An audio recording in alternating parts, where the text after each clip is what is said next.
Dear students, let us discuss experiment number 2 from C programming laboratory.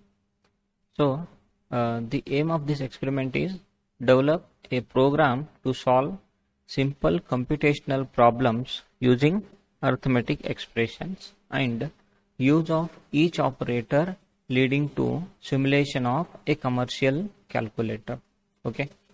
So in theory you might have already studied about the arithmetic operators and arithmetic expressions in C.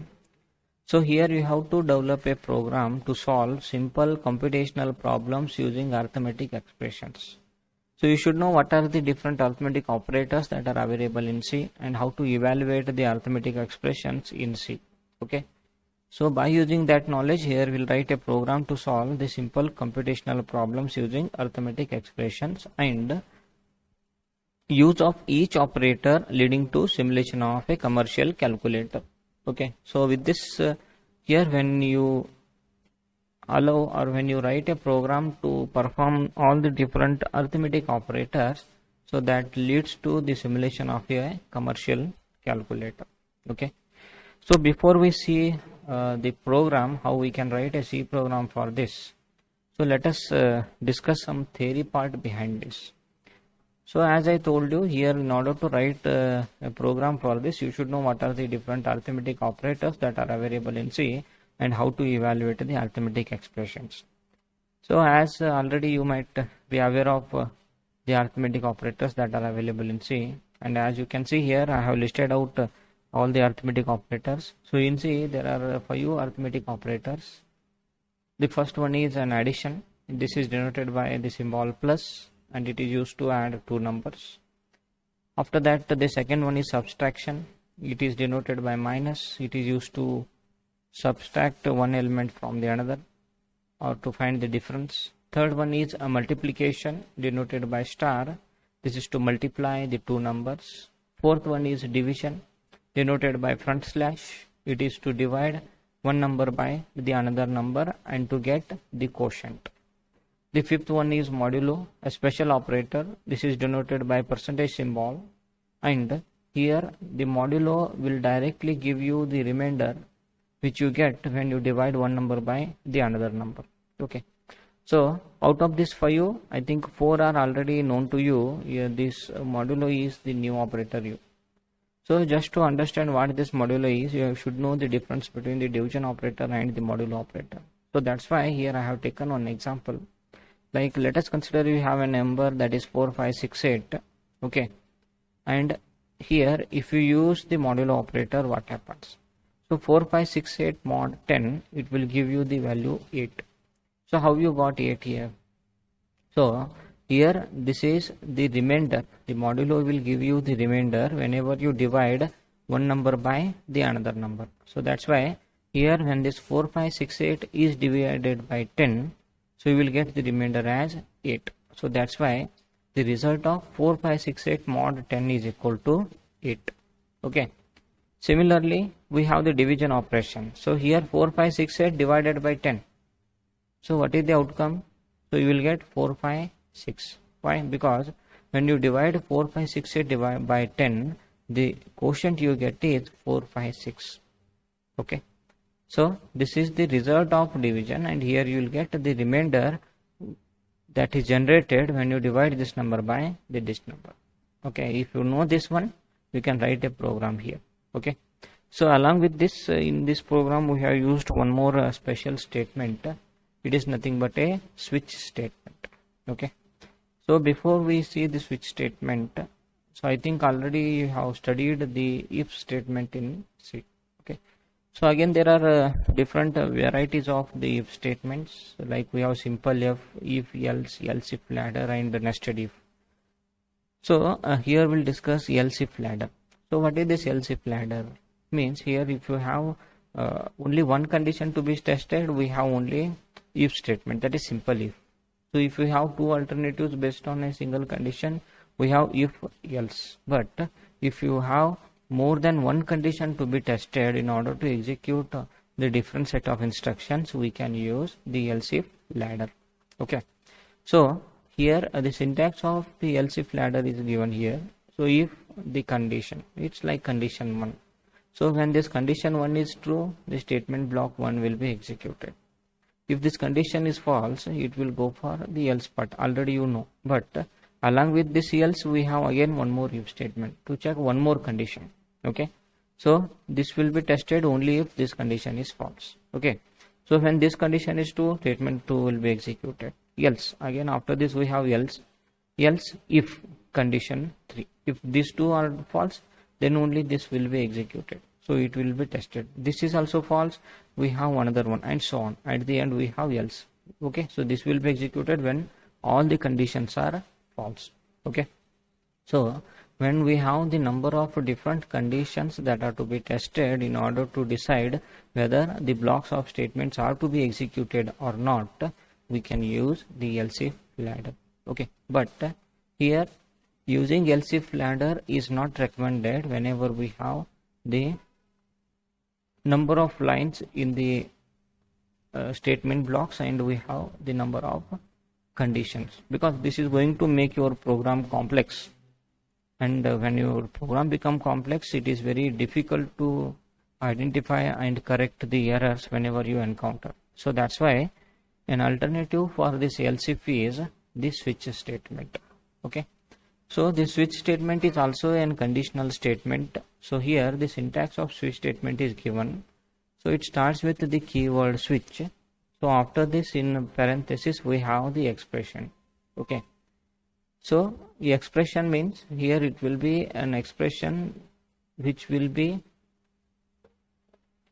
involving any logical operator. Okay. So after this, here between opening brace and closing brace, we have the different case statements. Okay. So here we have case, after that constant 1 colon. So case constant 1 colon, and after that here we have the statement block. Okay. So how exactly this switch statement will be executed here? It is just going to compare the value of this expression with the values of these case statements. Okay. And whenever there is a match between the expression value and the case statement value, so it is going to execute the corresponding case statements. Okay. Means here initially it will compare the value of expression with the constant 1. If both are same, what it will do? It will execute the lines that are present in this case constant 1. Okay. Similarly, after this we have case constant 2. So whenever it compares expression 1 and expression and constant 1, so if there is a match, it will not consider the remaining things. If there is no match, it will consider the next case. Again it will compare whether the expression is equal to the constant 2. If there is a match, these statements will be executed. Else again it will go on comparing the next case statements. So in your C program you may have any number of case statements in the switch. So just for example, I have written only 2 case statements. Okay. So we saw case as constant 1 colon, after that statements, means here it may have any number of statements. No need to use the opening brace. So that's why in order to separate one case statement and another case statements, we have a special keyword, that is break here, a statement. So break means, as the name itself indicates, break means it is going to break the switch statement. Okay. Because as I told you, whenever this expression matches constant 1, it will execute the statements that are part of this constant 1, and it is going to break this particular switch statement. Means it will not consider the remaining case statements whenever there is a match. So that's why we use the break statement at the end of every case statement. Okay. So after the number of case statements, at the end we have the default statement. Default followed by colon. So again here we have some default statements that are to be executed if this expression will not match with any of the constant values. Understood? So if this expression matches with any of the constant, so the corresponding statements will be executed. But if this expression does not match with any of the constant values, in that case only this default statements will be executed. Okay. So in our program we'll be making use of this switch statement. Okay. So for what purpose we use this switch statement? Because here you have to write a program to implement the commercial calculator by considering all the arithmetic operators. So as we saw, we have 5 arithmetic operators. So each time whenever you read an operator from the user, you have to decide which operation is to be performed. So that's why in place of expression we use the operator, and based on the value of operator the corresponding lines will be executed. Like if the operator is plus, the sum will be calculated. If operation is minus, the difference will be calculated. The operator is star, the product will be calculated. If the operator is slash, the quotient will be calculated. If the operator is mod, the remainder will be calculated. Okay, so let us see how we can write a program for this. Okay, so we have a program here for the same. So already we have written the aim of this experiment. So what is the aim here? Develop a program to solve simple computational problems using arithmetic expressions and use of each operator leading to simulation of a commercial calculator. Okay, so no built-in math function. We should not use any built-in math functions for this. Okay, so as usual your program starts with the inclusion of a header file. So in this program we include one header file, that is stdio.h, by using this line, that is hash include stdio.h. So after this we have the main function here, that is void main, after that opening brace. So here the scope of this main function starts, and after this we have declared some variables here. So here we have taken 3 integer variables, that is int n1, n2, result. After that we have one character variable, that is op. Okay, so here in order to perform any arithmetic operation we need to have 2 operands, the 2 numbers. So that's why to store those 2 numbers we have these 2 variables n1 and n2. So whatever the result you get after the arithmetic expression, so that will be stored in the variable result. So along with these 2 numbers you have to read the operator also in order to decide or in order to know which operation is to be performed. So to store the operator is in character constant. So for that we have taken the variable op of type char. Okay, so after this now we have to read an arithmetic expression from the user. So for that we have this printf statement, so that this message is displayed on the screen. Okay, so here initially the message, that is enter arithmetic expression. After this in bracket I will give the format of specifying the arithmetic expression also. So it should involve the operand 1 first, after that operator and operand 2. Okay, so operand 1, operator and operand 2. So whenever this message is displayed, the user is going to enter operand 1, operator and operand 2. So these we have to read in n1, op and n2. Okay, so for that we have used scanf here, scanf %d, because the first operand is integer, %c, the second one is operator, it's a character constant, third one is again %d, it's operand 2. So the first operand is read in the variable n1, second one is read in second operand will be read in variable n2, but between first operand and second operand we have the operator, okay, in middle. So the operator, it's a variable op, so it is stored in ampersand op. So now we have read the 2 numbers n1 and n2 and also the operand op. Now we can use the switch statement. So as we saw in the previous discussion, so here you can use the else if ladder also. How you write, how you use else if ladder? I'll just show you here a demo. So you can write if like this, if what is the value here, op, if op equal to first constant is plus. Okay, if op equal to plus, you have to write the lines that are to be executed whenever the op is equal to plus. Okay, so similar here, for example you consider these 2.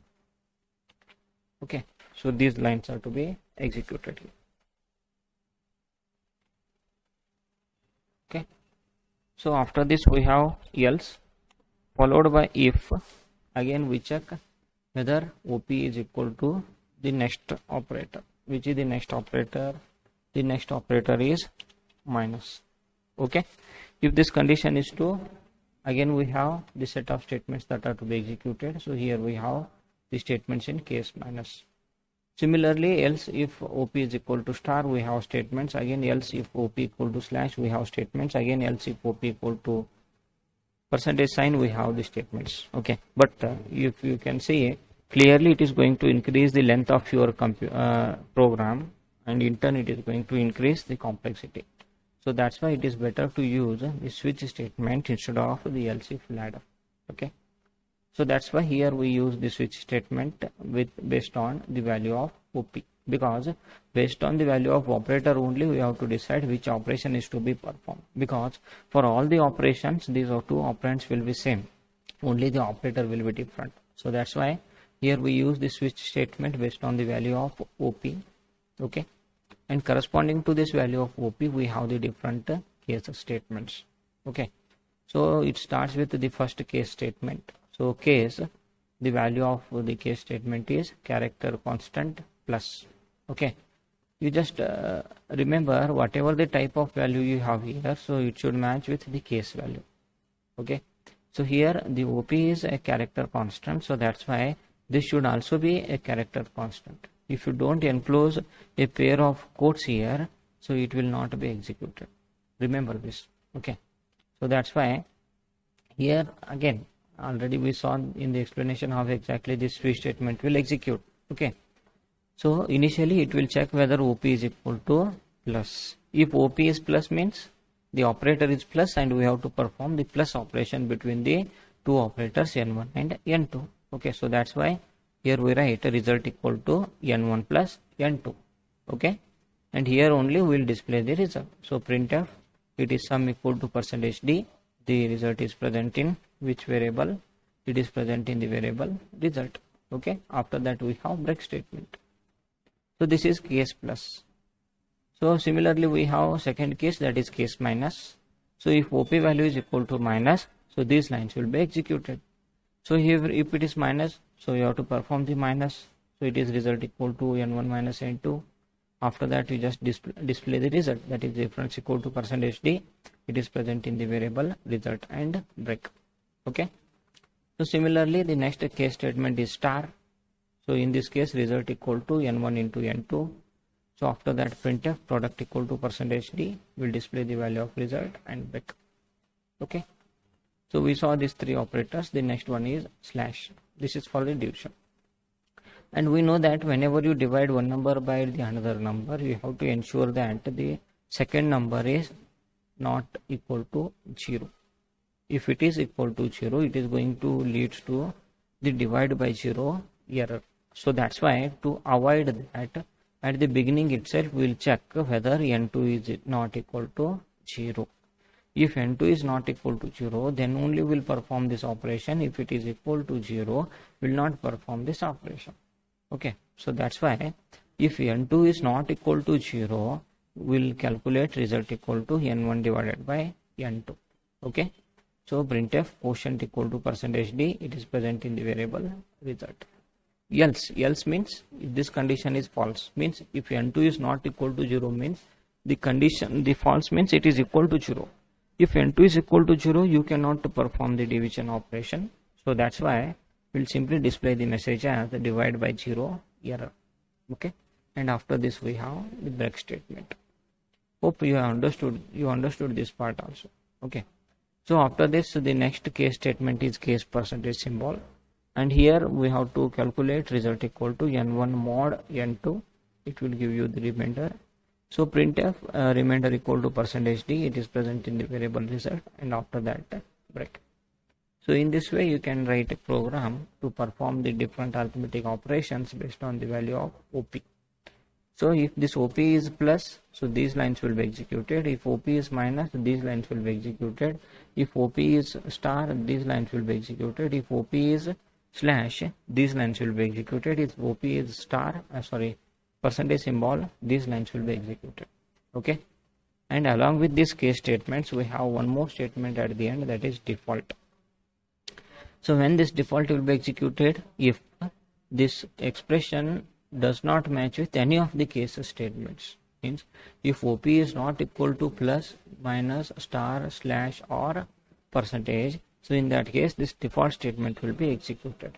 So here what you have to display? You have to display the message as invalid operator, because the possible operators for the arithmetic expression are already noted here, the 5 operators. If the user enters any other operator apart from this 5, it will be an invalid operator only. So that's why here we'll display the message as invalid operator, and we have the break statement. Okay.